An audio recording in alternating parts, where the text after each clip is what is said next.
Jesucristo, el Verbo viviente, es el único medio de salvación. Él es el centro del pensamiento de nuestra vida, la fuente y la autoridad de la doctrina. El principal propósito de la vida de Cristo fue la obediencia a los mandamientos, exaltando la ley de Dios como un reflejo de su carácter.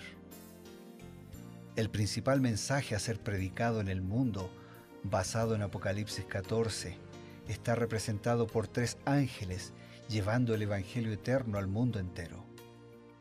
Este mensaje se basa en los encantos inigualables de Cristo y declara que la hora del juicio ha llegado y llama a obedecer los mandamientos de Dios. Mediante su palabra, Dios ha comunicado a los hombres el conocimiento necesario para la salvación.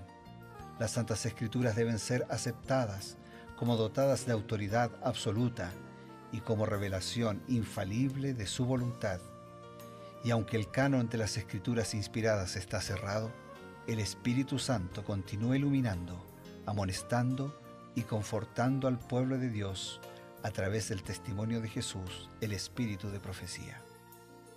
El camino a la vida se traza a través de un camino angosto que debe ser recorrido con confianza en las promesas que Dios dejó a hombres y mujeres fieles que dedicaron sus vidas hasta la muerte por el Evangelio eterno. Los fundadores de la Iglesia soñaron con el día en que la revelación sería una realidad en sus vidas. Miraron con los ojos de la fe a aquel día glorioso cuando finalmente la promesa sería cumplida en la venida magistral de Jesucristo a esta tierra para recompensar a cada uno según sea su obra.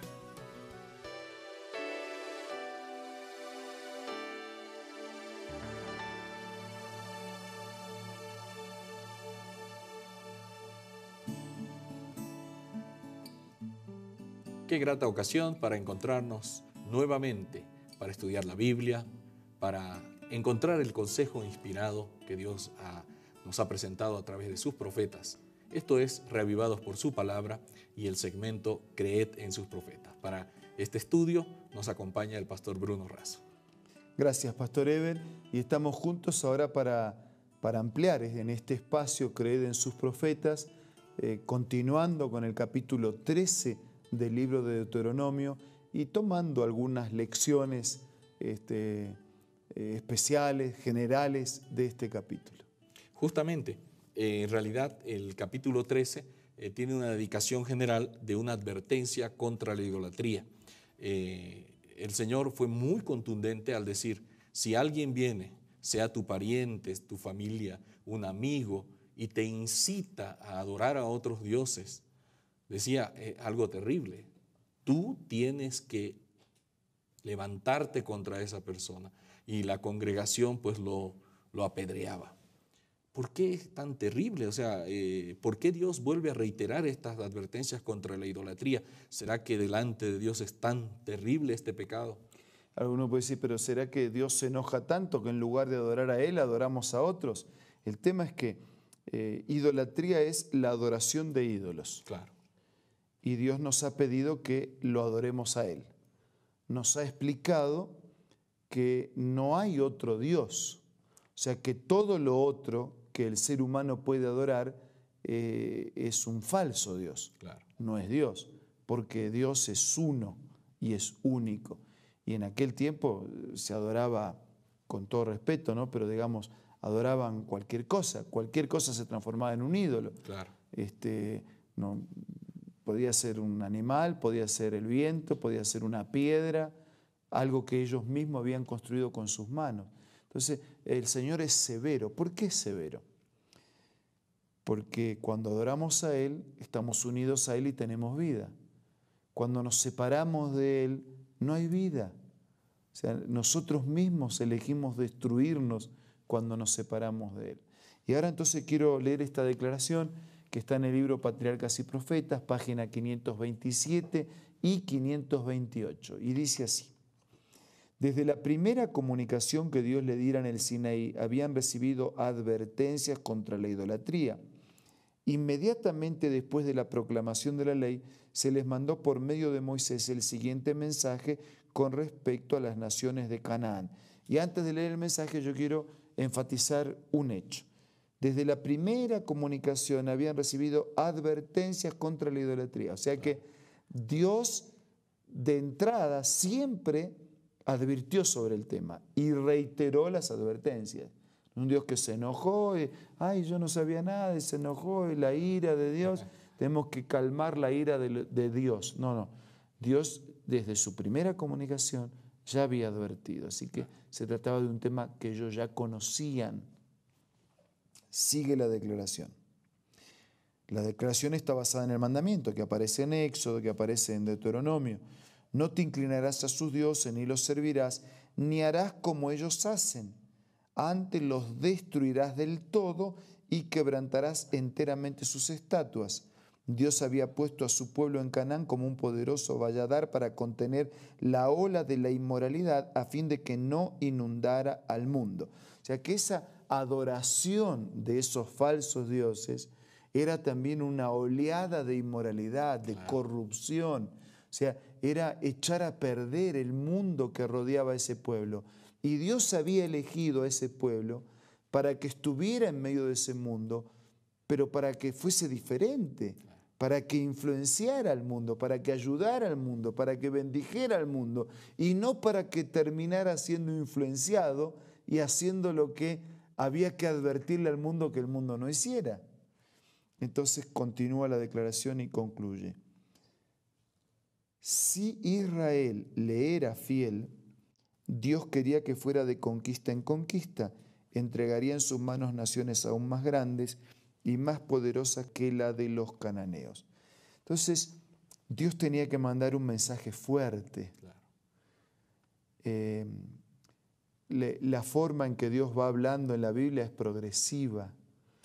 Dios puede comenzar con un susurro, Dios puede comenzar con un tono elevado de la voz. Y después de reiterados susurros y tonos elevados de advertencia, Él nos deja al resultado de nuestra elección. Entonces ese pueblo que había sido elegido por Dios para ayudar a los otros, para influenciar a los otros, para advertir de esa inmoralidad, de esa corrupción, de esa vida que no los llevaba a ningún lado. Resulta que termina siendo influenciado, deja de cumplir el propósito y en lugar de transmitir vida, terminan transmitiendo muerte. Entonces Dios da un fuerte mensaje para que ese mensaje pudiera ser escuchado, entendido para todos los demás que de alguna manera tenían que recibir la advertencia de juicio. Ahora, bien lo mencionó que había gente que hacía su ídolo de un pedazo de madera y es interesante, la colocaba en un lugar visible, en su casa o en una plaza, dependiendo de qué autoridad era la que fabricaba el ídolo, y le atribuía a ese ídolo ciertas características humanas. Habían dioses que eran vengadores, dioses que eran celosos, incluso la mitología de los pueblos antiguos. El dios de la fertilidad, Sí, el dios de la protección. Exacto, ¿no? Esa mitología muchas veces mencionaba que los dioses se peleaban entre ellos, se mataban, se descuartizaban. Así que interesante que los seres humanos, primer paso, se fabricaban su ídolo, segundo paso, les atribuían características que la mayoría de las veces no eran características buenas, sino más bien muy negativas y en algunos casos muy depravadas. Y en tercer lugar, los adoraban. Y hay una ley que lo que nosotros adoramos, finalmente terminamos pareciéndonos a eso que... Asemejándonos. ¿no? Asemejándonos a eso que adoramos. Y era un círculo vicioso. Y por eso vemos tanta depravación en ese pueblo, porque habían llegado a extremos de depravación, de bajeza de la naturaleza humana. Y Dios quería evitar eso. Claro. Y entonces tuvo que hacerlo de una manera fuerte, un grito en voz bien alta, para que todos pudieran escuchar, para que todos pudieran atender y para que todos pudieran entender. Pastor Eber, mencionas así con claridad que nosotros terminamos identificados con aquello que admiramos, Sí. con aquello que adoramos. Por eso cuanto más miramos a Jesús y más adoramos al Señor, más nos parecemos al Señor. Pero en este caso, más se parecían. Y había un círculo, porque esos dioses llevaban característica de su propia bajeza. Claro. Y después ellos imitaban la bajeza de esos dioses que ellos habían creado. Así que cada vez era una situación mucho, mucho más descendente. Claro.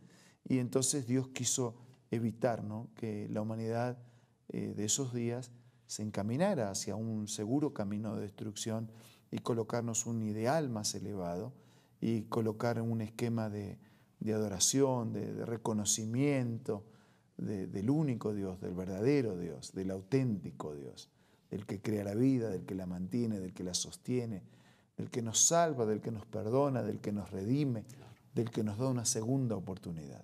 Y así entendemos el porqué de la severidad, bueno, nos parece, ¿no?, la severidad con la que Dios castigaba a esa persona que inducía a otro, que quién sabe estaba con deseos de adorar al verdadero Dios, y venía un tercero y decía, mira, no, sabes, aquí tengo este ídolo, representa al Dios, a tu Dios verdadero, adoremos, así tenemos algo para mirar. Y terminaba desviando a ese hombre de la adoración verdadera. Por eso Jesús, cuando desafiaba en relación a este tema, en el Evangelio según San Juan, dijo, ha llegado la hora, y ahora es, que los verdaderos adoradores adoran a Dios en espíritu, o sea, en el sentimiento, en la actitud adecuada, pero también en la verdad. Qué bueno, pastor. Nos vamos a un consejo y luego retornamos.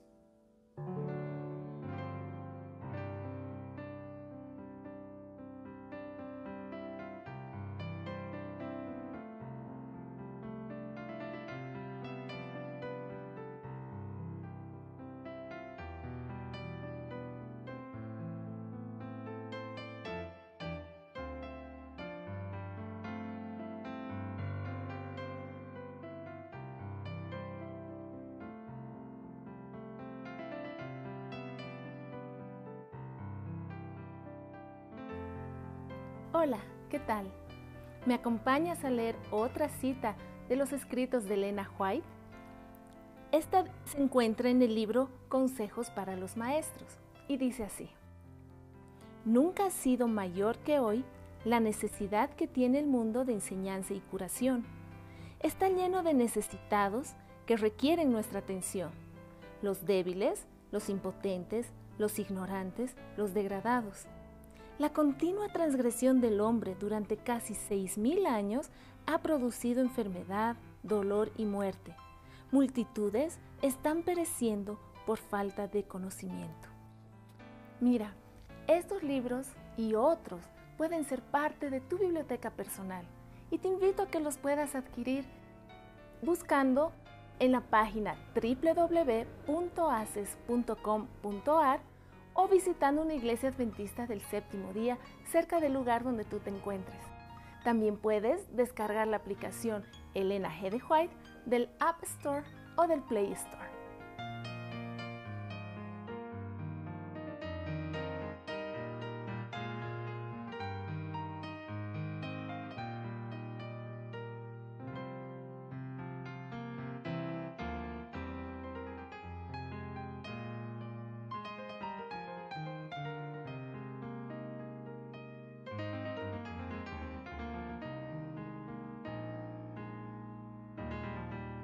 El Señor quiere librarnos de toda clase de mal y tenemos un recurso, la oración. Vamos a utilizarlo en este momento. Gracias, Señor, por la orientación clara de tu palabra. Queremos pedirte que nos bendigas y que nos ayudes a adorar al único Dios verdadero, adorarlo en espíritu y en verdad, reconociendo tu soberanía, tu señorío, aceptando tu palabra y haciendo tu voluntad. Bendícenos a todos. Por favor, lo pedimos, lo agradecemos, en el nombre de Jesús. Amén. Amén. Nos reencontramos el día de mañana para un nuevo capítulo y un nuevo estudio aquí en Reavivados por su palabra y creed en sus profetas.